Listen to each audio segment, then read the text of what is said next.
Assalamualaikum. This is Aisha Khan channel. Today our topic is about homeostasis, chapter number 1 from Interbook. And so let's start our topic. Homeostasis and its various aspects. सबसे पहले homeostasis होता क्या है? Homeostasis मतलब अपने internal और external environment को balance करना. The external environment or condition in which an organism lives may vary great even or brief period of time. एक ऐसा एक्सटर्नल इन्वायरमेंट और ऐसी कंडीशन जिसके अंदर ऑर्गेनाइज्म रह सके अपने ब्रीफ पीरियड में, वो एक्सटर्नल इन्वायरमेंट चेंज हो सकते हैं.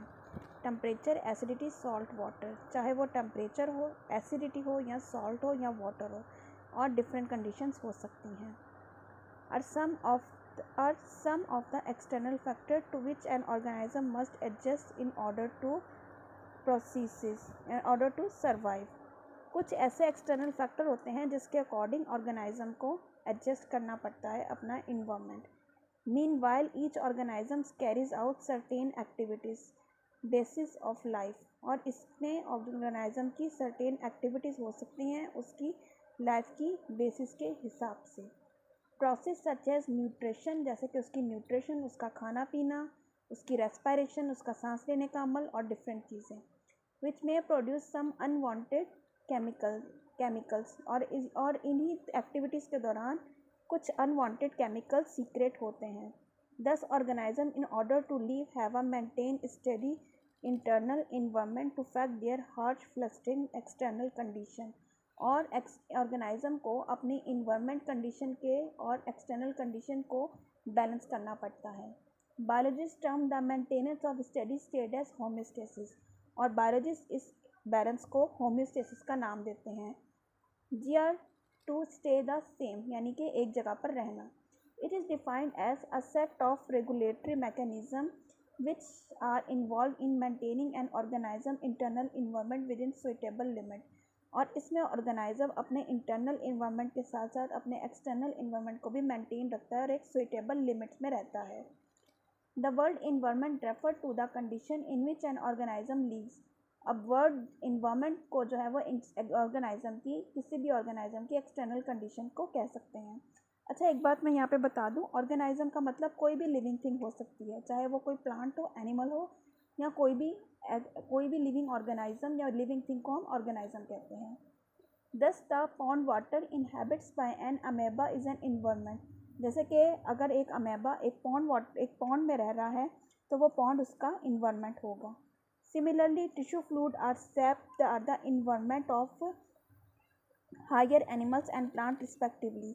इसी तरीके से जो टिश्यू फ्लूइड होता है, जैसे कि टिश्यूज़ के बारे में आपने पहली क्लासेस में पढ़ा होगा, तो टिश्यू फ्लूइड जो है वो, या फिर सैप कहते हैं प्लांट के वाटर को. तो प्लांट के अंदर जो वाटर मौजूद है वो सैप कहलाता है, वो होगा इनका एनिमल्स और प्लांट का इन्वायरमेंट.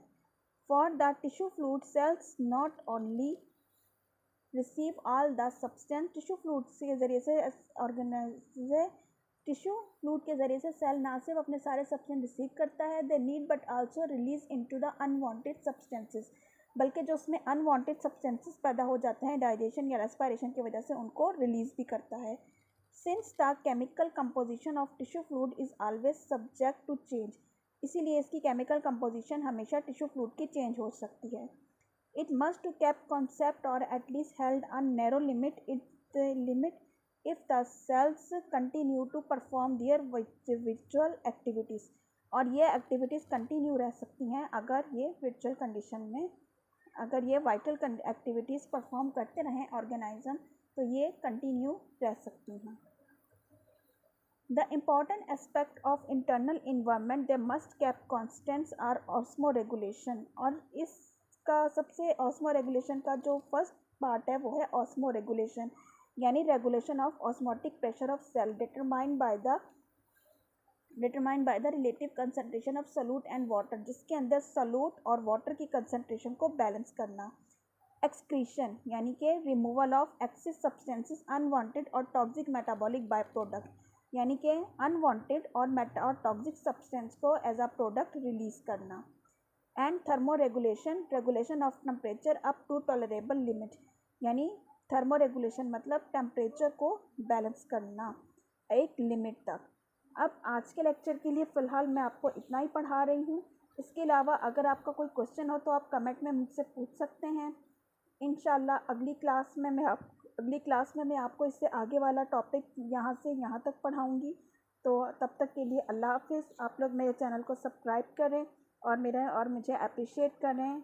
इंशाल्लाह अगली क्लास में आपसे मुलाकात होगी। अल्लाह हाफ़िज़।